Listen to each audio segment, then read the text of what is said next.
दिवाली के 5वें और आखिरी दिन क्या होता है?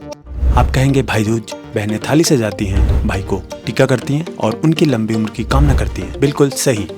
लेकिन क्या हो जब यही टीका सिर्फ एक टीका न होकर 7 रंगों का एक सुरक्षा कवच बन जाए? जब फूलों की माला सिर्फ सजावट ना हो बल्कि अमरता का एक वादा बन जाए? जब ये त्योहार हिमालय की बर्फीली हवाओं के बीच मनाया जाता है तब इसे भाई दूज नहीं, भाई टीका कहते हैं। Welcome to in a call.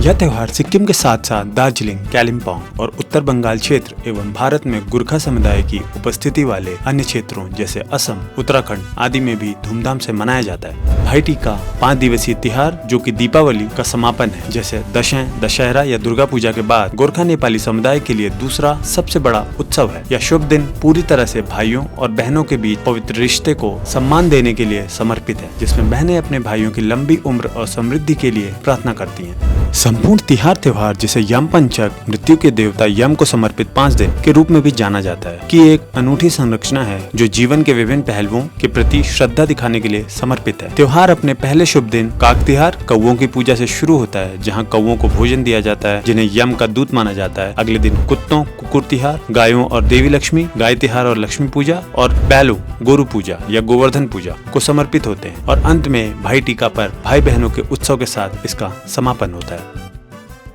भाई टीका देवी यमुना और उनके भाई यम, मृत्यु के देवता की पौराणिक कथाओं में निहित है, जिसमें बहन अपने भाई के लंबे जीवन को सुरक्षित करने के लिए एक विस्तृत अनुष्ठान करती हैं। यह अनुष्ठान बहनें प्रतीकात्मक रूप से अपने भाई और मृत्यु के बीच एक अभेद बाधा बनाने के लिए करती हैं। इस समारोह में अनूठी परंपराएं हैं जो इसे समान त्योहारों से अलग करती हैं। सप्तरंगी टीका, बहनें अपने भाई के माथे पर एक औपचारिक लंबा टीका करती हैं, जिसमें 5 या 7 पवित्र रंग लाल, हरा, नीला, पीला और सफेद आदि होते हैं। यह टीका अपने भाई की शाश्वत भलाई के लिए बहन की प्रार्थनाओं का एक शक्तिशाली कवच माना जाता है। मखमली माला, मखमली फूल ग्लोब एमरांथ से एक विशेष माला बुनी जाती है। यह फूल इसलिए चुना जाता है क्योंकि यह अपने स्थायित्व और ना मुरझाने के गुण के लिए जाना जाता है, जो भाई के स्थायी जीवन और उनके शाश्वत बंधन के लिए बहन की इच्छा का प्रतीक है। प्रसाद और आदान प्रदान, बहनें आरती करती हैं और अपने भाइयों को प्रसिद्ध सेल रोटी, एक गोल आकार की मीठी रोटी जो होती है, देखा होगा आपने, सहित विभिन्न प्रकार के पारंपरिक व्यंजन परोसती हैं। बदले में भाई बहनों को उपहार, पैसे और जीवन भर की सुरक्षा और समर्थन का वादा करते हैं। सिक्किम में